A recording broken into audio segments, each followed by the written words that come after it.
Hola, buenos días, soy Eduardo. Hello, good morning. I'm Eduardo from Los Interrogantes from the Holland. We have a question. For the Spanish cast, what has it provided to you? What did you take from this experience? And Michael, who do you prefer, Aguilar in the 15th century or Calum in a current day setting? Which of those two do you prefer? I think you should start, Michael. You go first. Oh shit! Okay. Try to say something nice. uh, which do I prefer playing? It's kind of hard to say. We started off with Aguilar, so we started in Malta with regression, the second regression and the third regression. So it was a very physical role. Aguilar is really sort of kind of involved in a lot of the action sequences, so a lot of the parkour and that involved some training, both sort of just getting fit, and then working with Hovik a lot. We had quite a few fights together, which was scary, and just sort of trying to sort of work together and find a rhythm together. And it's what's really cool about learning fight sequences is what seems to be dangerous and out of control is actually done in a very controlled manner where you're relying on each other. So that was a huge part of the training. It was very important for Justin and myself that we wanted to sort of have the actors doing as much of the fighting as they could. So both Ariane Lebed, Hovik and myself, we were involved in a lot of training with the stunt team.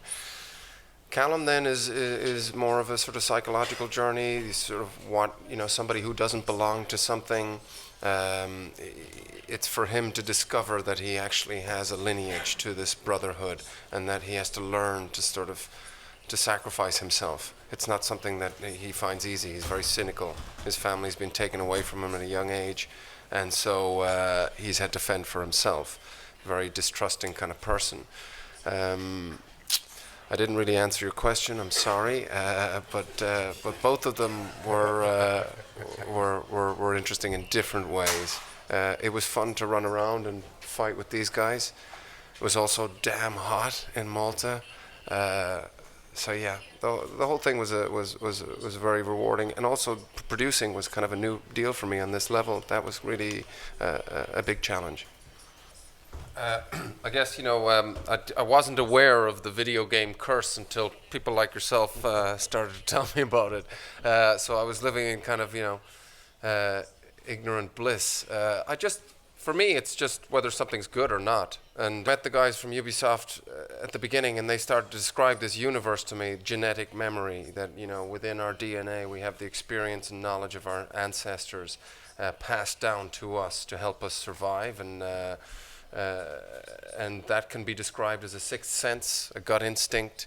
That seemed to me to be pretty plausible scientifically.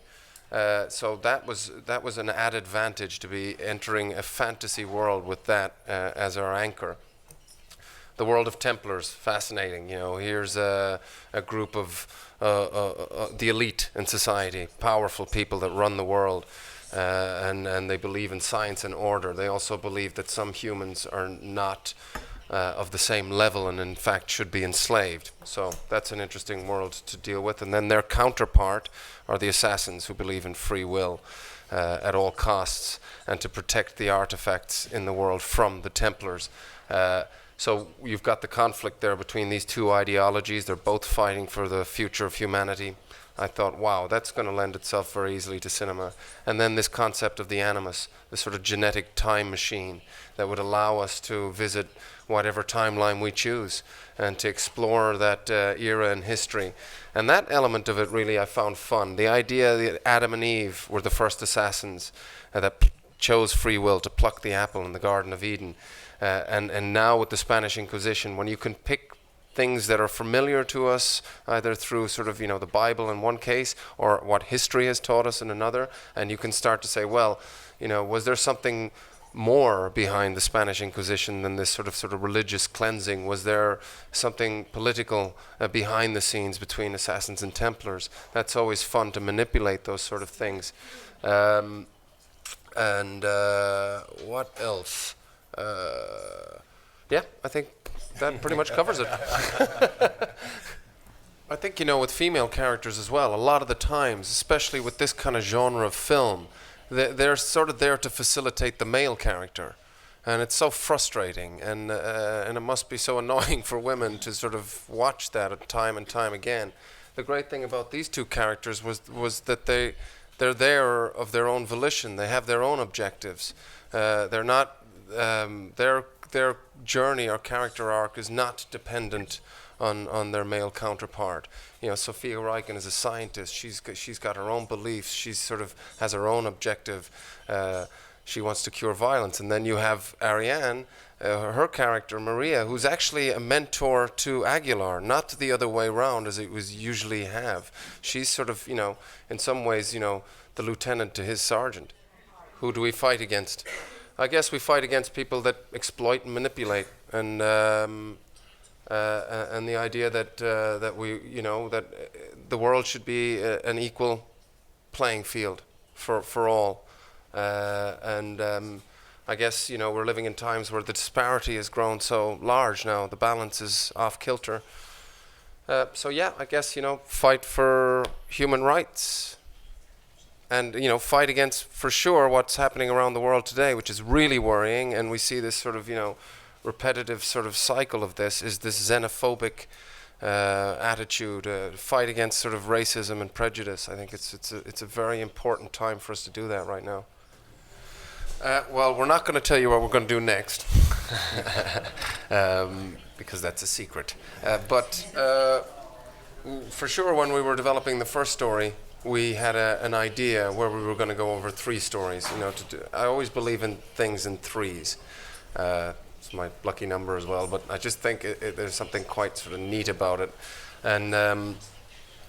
And so we had an arc over 3 films, starting this one. So we do have an idea where we want to go to next. And as you're right, we'll see people appreciate this film, go see it, then absolutely we will carry on. Yes, I would like to do this again. I'm going to take a little break. It was a new experience, and really challenging one. I learned an awful lot. It was a very rewarding experience. And also, I've remembered the second part to the question that I was answering this gentleman about taking a video game and bringing it to the screen. So all those concepts that I talked about were interesting. But then we had to find, a director that was going to instill, a realism and have a very sort of strong vision about how to take this, video game world to the big screen. And having worked with Justin on Macbeth, and halfway through I was like, this guy is somebody that's going to be able to do that. There's not a lot of people that can do that for the sort of film that we wanted to make, and to really sort of bring this visceral quality that he does. He can, obviously he's no sort of stranger to violence in his last 2 films, but to sort of deal with a subject matter that's based in fantasy, but to give it the sort of sobriety and also the sort of the consequence to this violence, was where we sort of, so lucky to get Justin. I approached him on Macbeth and I said, are you interested at all in this universe? He jumped at the opportunity, and then, Marianne followed it. So to have something of this genre with these 2 greats to sort of be involved in, I knew that we had sort of raised the bar immediately, and that we were in good stead. I'd go biblical, go back to biblical times. Seduction, I don't really see it. I think those sort of things are kind of projections. My life's pretty simple. When I'm not working, I try to just hang out with friends and family, and yeah, I don't really seduce them, I don't think. Well, maybe I do when I want something. If I need to get something off them, probably, yeah. But I don't know what my levels of seduction are, to be honest.